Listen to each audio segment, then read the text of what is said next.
Assalamualaikum warahmatullahi wabarakatuh. Waalaikumsalam warahmatullahi wabarakatuh. Pada kesempatan kali ini saya membuat tugas video untuk tugas demonstrasi kontekstual pada modul 2.3.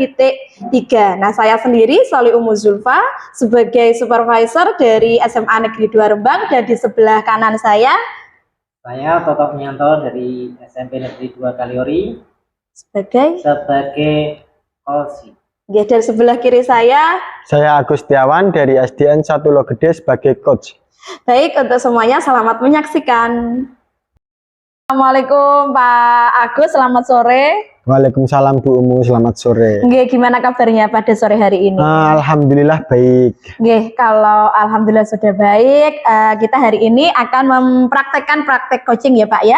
Di sini nanti jenengan, saya dan Pak Toto akan memerankan 3 peran. Kalau saya sebagai supervisor, Pak Agus sebagai coach, dan nanti Pak Toto juga sebagai coaching. Nanti saya di sini akan berperan untuk mengamati proses jalannya coaching panjenengan bersama dengan Pak Toto. Nah, dalam kegiatan coaching pada sore hari ini kita juga menggunakan alur tirta. Yang pertama ada tujuan, ada identifikasi masalah, ada rencana, dan kesimpulan. Begitu nggih Pak nggih?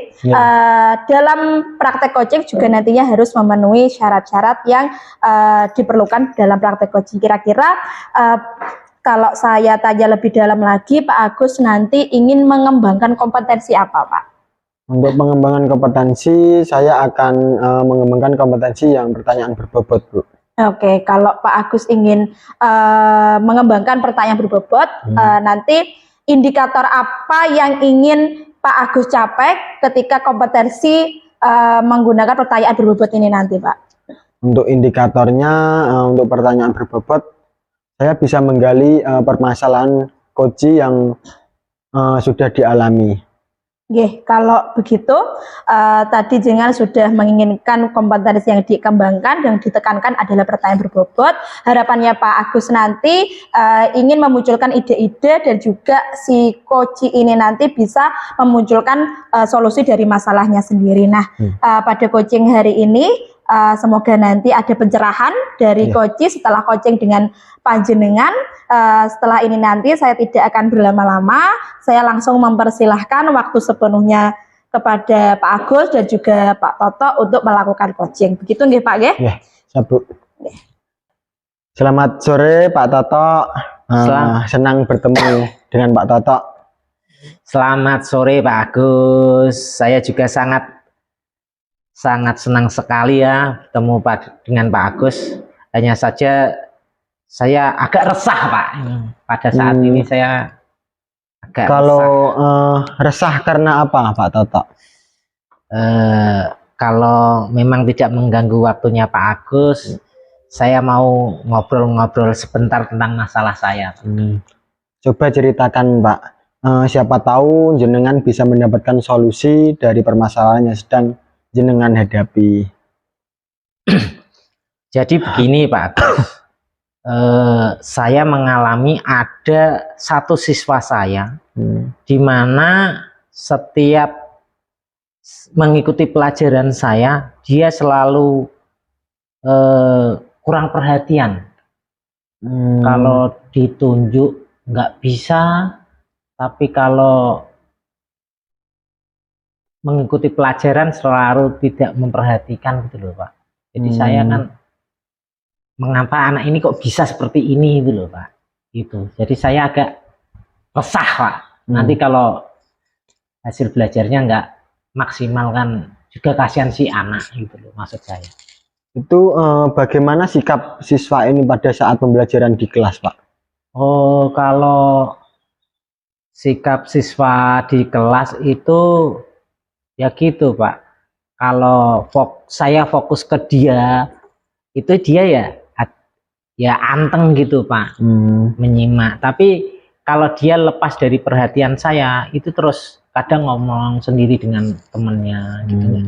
Jadi kan kadang kan temen sampingnya agak terganggu. Ya. Oh, baik. Coba kita cari dulu penyebabnya ya Pak. Saya bisa merasakan kekhawatiran dari Pak Toto ya. Mari kita coba kenali dulu apa yang mungkin menjadi penyebab utamanya ya? Menurut Pak Toto itu apa yang sudah murid ini lakukan dalam usaha belajarnya, Pak? Saya amati ya usaha belajarnya, dia belajarnya kelihatan nggak begitu antusias. Di waktu pelajaran di kelas itu dia kayak kurang semangat gitu loh. Baik, jadi kita sudah mengenali usahanya ya Pak. Iya. Nah, sekarang mari kita akui perasaannya. Bagaimana perasaan murid tersebut itu dengan hasil belajarnya, Pak? Kemarin pernah saya ajak bincang-bincang, itu dia katanya nggak suka dengan matematika susah katanya, membingungkan. Jadi dia nggak begitu tertarik. Oh, baik, berarti kita sudah menanyakan lebih dalam berarti ya Pak. Iya. Sekarang kita identifikasi masalahnya Pak. Seperti stres atau kecemasan mungkin pengaruhi hasil ujiannya. Apakah Bapak setuju? Gimana Pak? Diulangi lagi. Untuk identifikasi masalahnya ya Pak, sepertinya stres atau kecemasan itu mungkin mempengaruhi hasilnya. Itu apakah Bapak setuju? Saya setuju Pak. Karena rasa was-was itu juga kita nggak maksimal untuk melakukan segala sesuatu. Baik, berarti kita itu sudah mengidentifikasi masalah. Mari kita buat rencana untuk mengatasi ini Pak. Apa yang bisa kita lakukan untuk membantu murid ini mengurangi stres atau kecemasannya, Pak? Untuk membantu mengurangi kecemasannya ya, saya sudah mendekati dia, sering saya ngajak ngobrol untuk istilahnya menghilangkan suasana stres dia, terus saya ajak ngobrol, terus kita kalau sudah fresh saya ajak kembali lagi ke dalam pelajarannya kayak gitu Pak. Baik, berarti panjenengan yang melaksanakan rencana itu ya Pak, memberikan latihan ujian atau lebih sering melatih untuk melakukan relaksasi saat akan seperti kegiatan pembelajaran ya. Masih ingat dengan materi tentang KSE kemarin Pak? Saya sedikit lupa ya Pak. Kemarin saya mengikutinya agak terlambat masalahnya. Iya, materi KSE kemarin ada 5 yang perlu dikembangkan dari dalam diri murid. Menurut panjenengan, KSE yang paling tepat yang dikembangkan dalam masalah ini itu apa Pak? Apakah manajemen diri atau apa? Kayaknya saya tertarik ke yang manajemen diri Pak. Dan dia tidak bisa istilahnya menempatkan posisi dia pada situasi itu. Berarti panjenengan telah menemukan sendiri solusi dari permasalahan yang sedang dihadapi ya Pak. Dan kemarin kita telah belajar bagaimana cara untuk mengatur emosi diri. Masih ingat caranya Pak? Emosi diri. Mungkin berarti seperti metode stop itu Pak. Oh iya.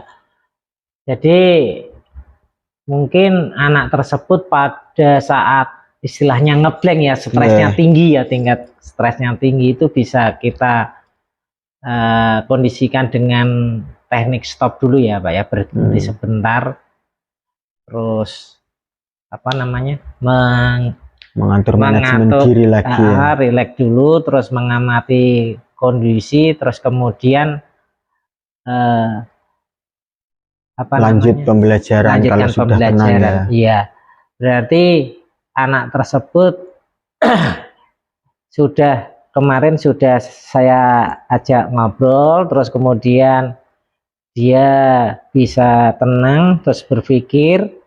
Setelah berpikir kemudian dia melaksanakan kegiatan selanjutnya. Baik, alhamdulillah. Berarti Pak Toto ini telah memahami dan menemukan solusinya ya. Kapan Anda berencana untuk memulai latihan atau ujian tambahan dari sesi relaksasi ini Pak? Mungkin bisa minggu depan atau minggu depannya lagi. Untuk pelaksanaannya ini mungkin pertemuan yang akan datang ini Pak. Baik, terakhir ya Pak, kita akan amati hasilnya nanti. Mari kita bisa tentukan waktu untuk bertemu lagi dan melibatkan perkembangan murid yang Bapak sebutkan tadi. Bagaimana kalau seminggu ke depan dari sekarang, Pak? Iya Pak, kebetulan minggu depan ini saya tidak ada acara keluar, jadi kita bisa bertemu lagi Pak. Baik, mari kita amati perkembangan ini bersama ya Pak. Semoga ada hasil dari usaha kita. Kalau boleh sedikit memberi saran, sebaiknya setiap pembelajaran matematika dilaksanakan dalam suasana yang rileks dan tidak menegangkan, agar siswa pun itu tidak ada yang merasa stres dan cemas. Baik Pak, Baik, akan saya usahakan untuk mengikuti saran-sarannya. ya, Mudah-mudahan hasil yang terbaik bisa dicapai anak saya. amin. Baik, karena waktunya sudah mepet ya Pak, saya mau melanjutkan kegiatan yang lainnya lagi. Pertemuan ini cukup sampai sini ya Pak. Terima kasih. Assalamualaikum warahmatullahi wabarakatuh. Waalaikumsalam warahmatullahi wabarakatuh. Terima kasih Pak Agus. Terima kasih. Nggih, selamat sore Pak Agus. Sore Bu Umu. Nggih, tadi sudah melaksanakan coaching nggih dengan Pak Toto nggih. Dari hasil pengamatan saya, sebelum saya memberikan review lebih lanjut lagi, saya sangat mengapresiasi Pak Agus dalam memberikan coaching dengan Pak Toto yang sangat luar biasa tadi. Sebelumnya saya akan menanyakan terlebih dahulu bagaimana menurut Pak Agus ini setelah melakukan praktek coaching dengan Pak Toto. Menurut saya dari proses coaching ini tadi, sepertinya itu saya seperti sedang menggurui Pak Toto Bu. Karena memang jawaban dari Pak Toto tadi yang memang kurang jelas, jadi saya perjelas lagi untuk jawabannya. Nggih, itu refleksi dari jenengan nggih. Kalau dari saya setelah jenengan tadi sudah bercerita bahwa terkesan menggurui dengan Pak Toto, oke, saya akan mereview tadi pengamatan saya terhadap praktik coaching jenengan dengan Pak Toto tadi. Kalau dilihat dari kompetensi, ada pendengar yang baik, terus hadir secara penuh dan juga pendidikan berbobot, itu sudah nampak dari diri jenengan. Alur tirta juga sudah nampak dari pertanyaan-pertanyaan yang jenengan berikan kepada Pak Toto. Dalam memberikan pertanyaan berbobot pun itu juga sudah terlihat. Namun tadi memang kekurangannya yang pertama tadi, Pak Agus terkesan kurang sabar dalam mendengarkan jawaban-jawaban dari Pak Toto. Seperti itu tuh yang pertama. Terus tadi ada beberapa hal yang saya amati, itu ada beberapa kalimat yang jenengan memberikan solusi dari masalahnya Pak Toto. Padahal Pak Toto belum tahu ini penyebab utamanya itu sendiri apa, tapi jenengan sudah mancing seperti tadi, apakah karena stres, apakah karena cemas, padahal Pak Toto sendiri juga belum tahu anaknya ini kurang perhatiannya gara-gara apa. Jadi untuk kedepannya lagi silahkan digali lebih dalam lagi sehingga si coach ini mampu mengeluarkan semua penyebab yang terjadi atas masalah yang sedang dihadapi, kan seperti itu. Bagaimana menurut Pak Agus, apakah setuju dengan pendapat saya ini tadi? Ya, setuju Bu. Tadi itu beberapa hal yang saya catat, kurang sabar atau terkesan menggurui. Yang kedua, ada beberapa hal, 1 atau 2 kali sedikit memberikan solusi atas masalahnya. Harusnya jenengan lebih dalam lagi dalam menggali Pak Toto dalam mengeluarkan unek-uneknya, seperti itu. Terus selanjutnya dari praktek tadi Pak Agus, kira-kira adakah kompetensi atau kompetensi spesifik apa yang masih jenengan inginkan untuk ditingkatkan lagi? Untuk kompetensi yang masih saya ingin tingkatkan itu pertanyaan berbobot Bu. Jadi jenengan ingin meningkatkan kompetensi pada memberikan pertanyaan-pertanyaan berbobot. Semoga ini nanti ke depannya jenengan lebih dalam lagi dalam menggali informasi dari yang jenengan coaching dan juga lebih sabar dalam mendengarkan istilahnya jawaban-jawaban dari coachnya. Nah, untuk langkah berikutnya, kira-kira kalau Pak Agus tadi ingin meningkatkan dalam pengembangan kompetensi pertanyaan berbobot, ke depannya Pak Agus ingin seperti apa langkah ke depannya? Langkah kedepannya mungkin saya akan menyusun pertanyaan-pertanyaan yang lebih dalam lagi agar tidak seperti tadi Pak Toto, jawabannya itu masih ragu dan masih ngambang. Nggih. Jadi agar nanti bisa memunculkan jawaban-jawaban yang lebih spesifik lagi. Nggih, begitu nggih Pak. Jadi luar biasa rencana jenengan dalam menyusun pertanyaan-pertanyaan yang lebih berbobot agar si coachnya ini tadi mampu mengeluarkan semua ide-idenya seperti itu nggih. Saya ucapkan terima kasih sekali kepada Pak Agus telah melakukan praktik coaching pada sore hari ini dengan Pak Toto yang tentunya sudah sesuai dengan alur tirta. Jenengan sudah merasakan emosi yang dirasakan oleh Pak Toto juga. Semoga kegiatan coaching ini tidak berhenti di sini saja. Jenengan bisa berlatih coaching lagi dengan teman-teman sejawat jenengan di sekolah panjenengan tersebut. Saya sebagai supervisor juga minta maaf di sini jika ada kata-kata atau penilaian saya yang kurang berkenan di jenengan. Saya mohon maaf dan sekian dari saya. Wassalamualaikum warahmatullahi wabarakatuh. Waalaikumsalam warahmatullahi wabarakatuh.